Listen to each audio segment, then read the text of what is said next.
नमस्कार। इंडिया में तेल की कीमतें कम क्या हुई, मोदी सरकार ने टैक्स क्या कम किया, खुश हो गए इमरान खान। इमरान खान ने सीधे सीधे तंज कस दिया शाहबाज शरीफ पे और बोला कि ये बताओ कि इंडिया की फॉरेन पॉलिसी भी तो इंडिपेंडेंट है, क्वाड में है अमेरिका के साथ, साथ में वो कर क्या रहा है, सस्ता तेल खरीद रहा है रशिया से।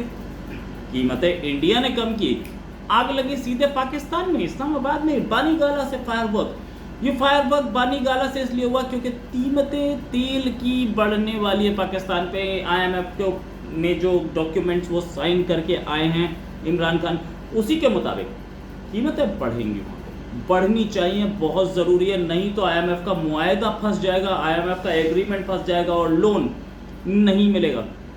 इनिशियल $1 बिलियन मिल सकता है, बाकी $8 बिलियन फंस जाएगा। अब कहानी ये कि जो उन्होंने क्लेम किया वो क्लेम सही कुछ हद तक था, हम सस्ता तेल ले रहे हैं, लेकिन इस बार मोदी गवर्नमेंट ने टैक्सेस कम करके उसे सस्ता किया है। दूसरी चीज़ ये कि हमारे प्राइम मिनिस्टर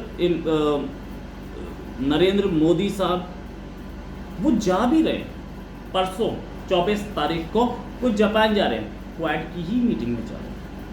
क्वाड की मीटिंग में जाएंगे, वहाँ पर मीटिंग्स करेंगे बहुत सारे डिग्नेटरीज से इनफैक्ट, लेकिन यूएस प्रेसिडेंट जो बाइडेन से मीटिंग होगी वहाँ पे उनकी, जो बाइडेन से 1-on-1 मीटिंग होगी, और साथ में जापान के प्राइम मिनिस्टर से भी मीटिंग होगी, ऑस्ट्रेलिया के नए प्राइम मिनिस्टर इलेक्ट हुए उनसे भी मीटिंग होगी, साथ में चारों लीडर्स की भी मीटिंग होगी। उसके साथ साथ 20 से 30 करीबन बिजनेस टाइकून से उनकी मीटिंग होगी। 40 घंटे का टेन्योर है जिसमें वो वहाँ रहेंगे प्राइम मिनिस्टर मोदी जापान में, और उस टेन्योर में उनकी 23 एंगेजमेंट्स हैं, 23 मीटिंग्स हैं, और ये बड़ा हेक्टिक शेड्यूल है प्राइम मिनिस्टर का। जाते हुए एक रात वो प्लेन में होंगे, एक रात वो टोक्यो में रुकेंगे, और वापस आते हुए एक रात वो प्लेन में होंगे। ये पूरे शेड्यूल के बीच वो मीटिंग्स करेंगे और मीटिंग्स करेंगे और मीटिंग्स करेंगे। दूसरी साइड पाकिस्तान के नए प्राइम मिनिस्टर अब तो 3 हफ्ते से ऊपर हो गए उनको प्राइम मिनिस्टर बने हुए, उनके पास अब तक तो एक भी फ़ोन नहीं है। हमें लग रहा था कि इमरान खान में ही प्रॉब्लम है, बाइडेन का फ़ोन नहीं आ रहा है, लेकिन इमरान खान में प्रॉब्लम नहीं थी आ रही, ये प्रॉब्लम पाकिस्तान में थी, फ़ोन नहीं आया।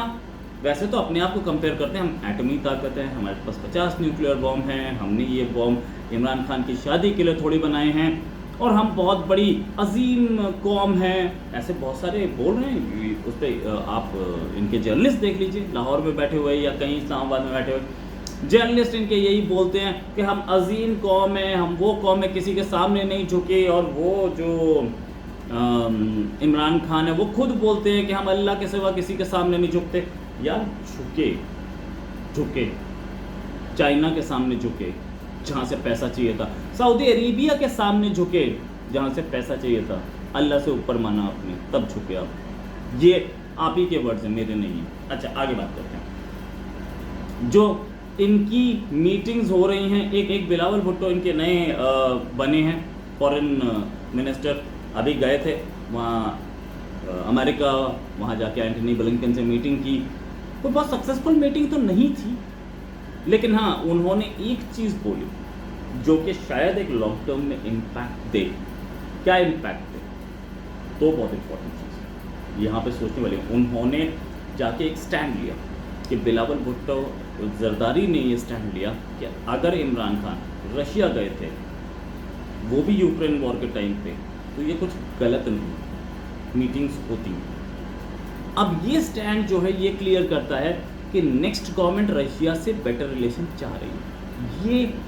ये स्टैंड वो बोल सकते थे कि वो इमरान खान बेवकूफ़ था, हमें कोई मतलब नहीं उससे, नहीं बोला, स्टैंड लिया। इसका मतलब रशिया पुतिन को वो एक इंडिकेशन दे रहे थे, और वो ये इंडिकेशन दे रहे थे कि हम तेरे साथ खड़े हैं। हालांकि बाजवा आर्मी चीफ अपना स्टैंड अलग दिखा चुके हैं, लेकिन चाइना से फ़ोन आया होगा जब उन्होंने बोला था रशियन एग्रेशन, और जब उन्होंने बोला था अमेरिका से अच्छे रिश्ते चाहिए, बाजवा ने बोला था, उसके चाइना से फ़ोन आया होगा बाजवा साहब के मोबाइल पे। उसके बाद फ़ोन आया होगा शाहबाज शरीफ के पास, और बताया गया होगा कि हमने तुम्हें भेजा था ज़रूरत हमें है रशिया से बात करने की, और तुम जाके बात कर रहे हो, हम डायरेक्ट जाके बात नहीं कर रहे हैं। और जो हम बोलेंगे वो तुम्हें करना पड़ेगा।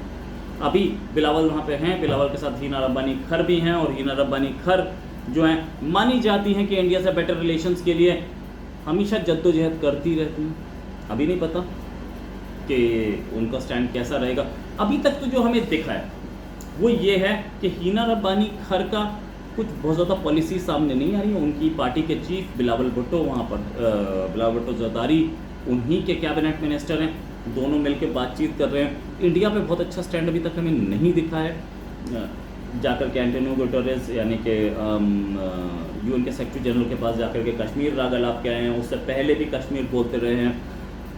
तुर्की ने पाकिस्तानी स्टैंड को कश्मीर पे सपोर्ट किया तो उन्हें फ़ोन करके थैंक यू बोला, उससे तुर्की भी एक्सपोज हुआ और ये भी एक्सपोज हुए।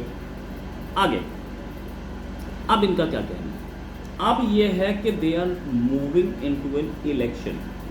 ये खबरें आ रही थी कि इलेक्शन हो सकता है, क्योंकि मरियम नवाज़ ने बोला था कि ये एंटी इनकम्बेंसी, ये जो इसने गंद मचाया है इमरान खान ने, उसका खामियाजा हम क्यों भुगते, हमें इलेक्शन में जाना चाहिए।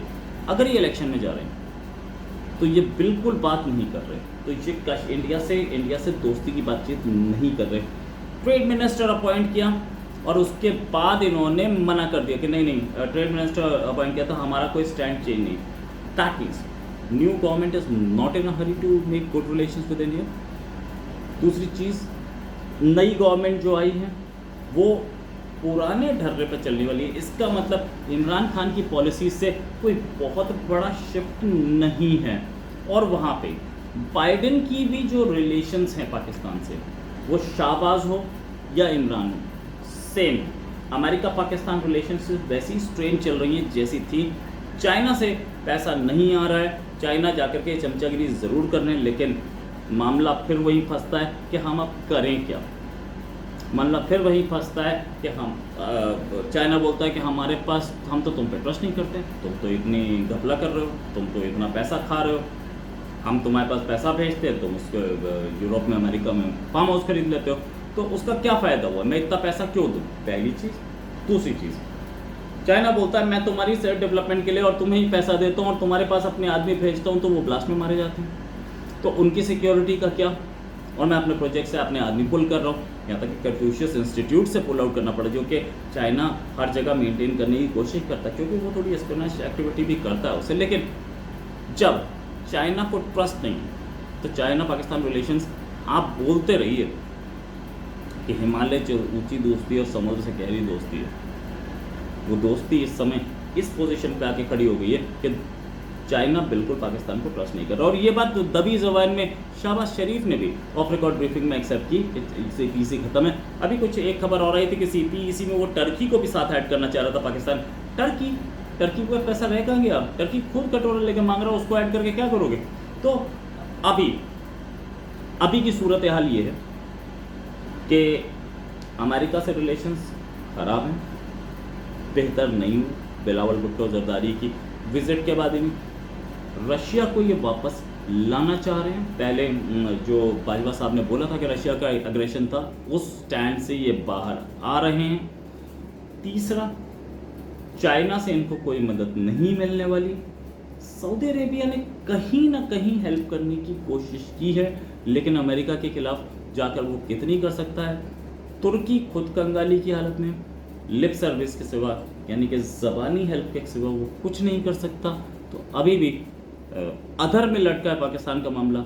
इकोनॉमी बाहर आने के चांसेस अभी तो नहीं दिखते हैं। एक प्रॉब्लम अपनी मिफ्ता इस्माइल जो कि करंट फाइनेंस मिनिस्टर हैं, और एक इशाक डार जो कि फाइनेंस मिनिस्टर नहीं है लेकिन अपने आप को फाइनेंस मिनिस्टर के पापा समझते हैं, लंदन में बैठ करके फाइनेंस मिनिस्टर पर हावी हो रहे हैं। इन दोनों की लड़ाई में भी पाकिस्तानी इकोनॉमी को नुकसान हो रहा है, और इसके बाद अल्लाह जाने आगे क्या होगा। इसी के साथ एक और खबर फिर हाजिर होंगे। नमस्कार, जय हिंद।